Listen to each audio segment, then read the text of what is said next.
Sección 9.1. Bueno, vamos a hacer un breve resumen. Tenemos aquí ya la ley de Gauss en su forma diferencial, la cual es la relación equivalente a la ley de Coulomb. Recordemos que de aquí hay varias cosas, ¿no? Hay mucha información. Esta es la densidad, en este caso volumétrica de carga, pero recuerden que podría ser superficial o lineal, y en todo caso lo que nos está diciendo es la dependencia, entre otras cosas, con la carga. Entonces tenemos aquí justo que si este valor, bueno, este valor es constante, este valor de acá, si fuera 0, entonces tendríamos que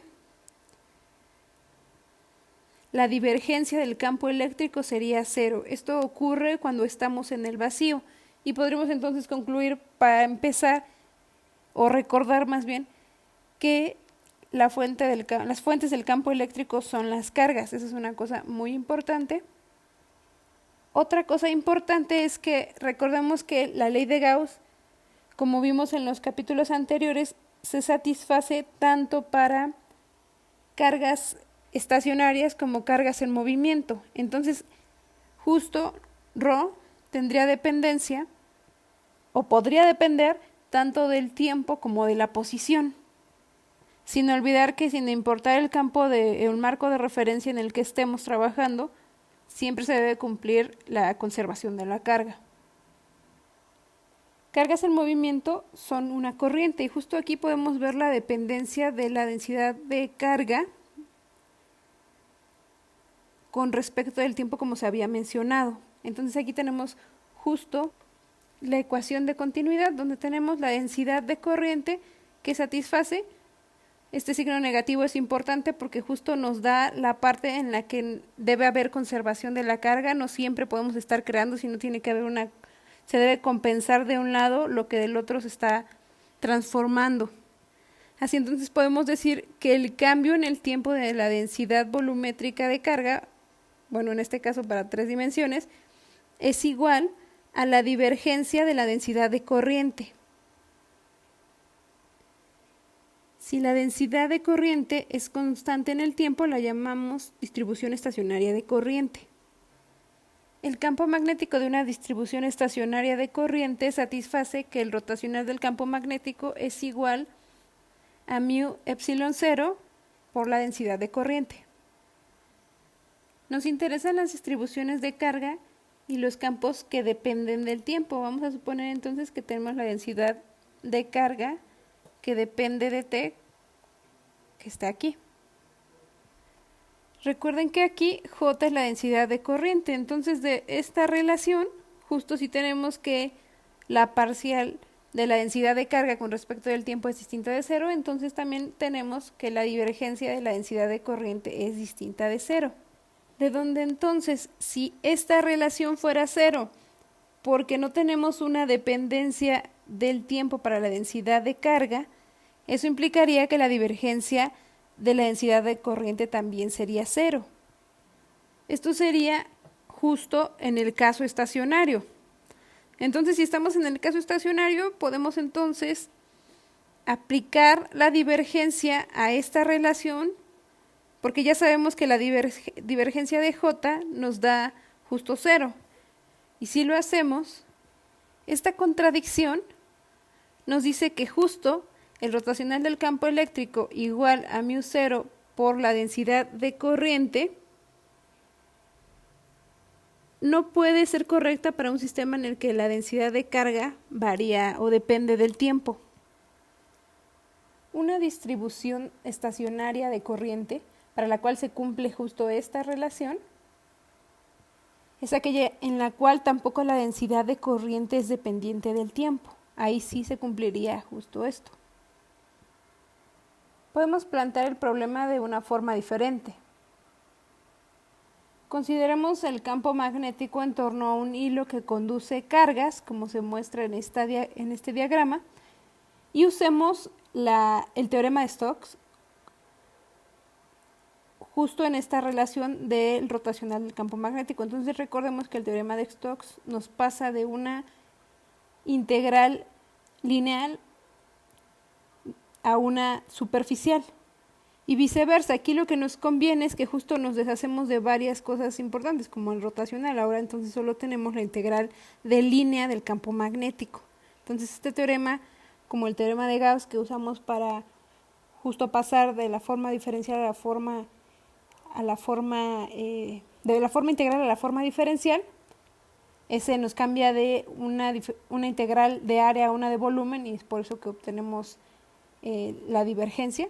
Entonces esto es el análogo. Recordemos, el teorema de Stokes es el que nos sirve para cuando tenemos un rotacional, y el teorema de Gauss cuando tenemos una divergencia. Y tenemos entonces justo aquí la superficie S, que es perpendicular a la corriente. Esta curva C está representada aquí. Notemos entonces que entre más cercano a este alambre esté y más alejada de estas placas de este condensador, más parecido el campo magnético será al campo magnético de un alambre. En el interior del conductor, el rotacional del campo magnético nos da μ0J y la integral, por tanto, nos da μ0I. Tenemos aquí la figura 1, pero de canto, bueno, nada más una parte de ella. Y agregamos la superficie S'. Las flechas que están aquí indican la corriente en cada uno de estos dos conductores. Por la superficie S' no va a circular ninguna corriente, pero esto no va a implicar que el rotacional del campo magnético va a ser igual a 0, ya que si fuera 0 violaría el teorema de Stokes. Tendríamos 0 de un lado, pero algo distinto del otro. Por lo tanto, la superficie S' no nos dará 0 para este rotacional. Esto implica entonces que debe depender el rotacional del campo magnético de algo más que de la densidad de corriente, porque si no, como que no queda claro cómo se cumple. La idea entonces será buscar justo cuál es el otro parámetro que nos hace falta en esta relación. Entonces, recapitulando, tenemos justo que en esta superficie S' no hay una corriente que circula, pero aún así no se puede satisfacer que el rotacional del campo magnético sea 0 sin que se viole 1. ¿De dónde? Concluimos que necesitamos algo más. Abordemos el problema de una forma diferente. Recordemos que las leyes de transformación del campo magnético son simétricas para el campo eléctrico y el campo magnético. Voy a poner aquí las ecuaciones. Y de la inducción de Faraday tenemos que el rotacional del campo eléctrico es igual a menos el cambio en el tiempo del campo magnético. Recuerden que esta relación es local entre los campos magnético y eléctrico en el vacío, ya que, si ven, no hay una dependencia explícita de las cargas. Entonces, si esperamos que prevalezca la simetría entre el campo eléctrico y el campo magnético, entonces lo normal es esperar que el campo eléctrico variable pueda dar lugar a un campo magnético, tal cual, digamos, la simetría a esta relación. Así entonces debería existir un fenómeno de inducción análogo a la ecuación de inducción de Faraday para el campo magnético. Y esta es la siguiente.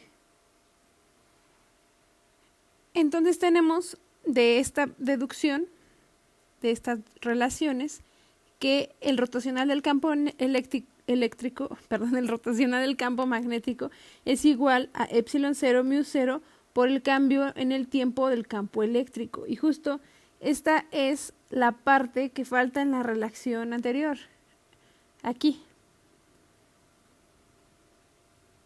obteniendo esta relación.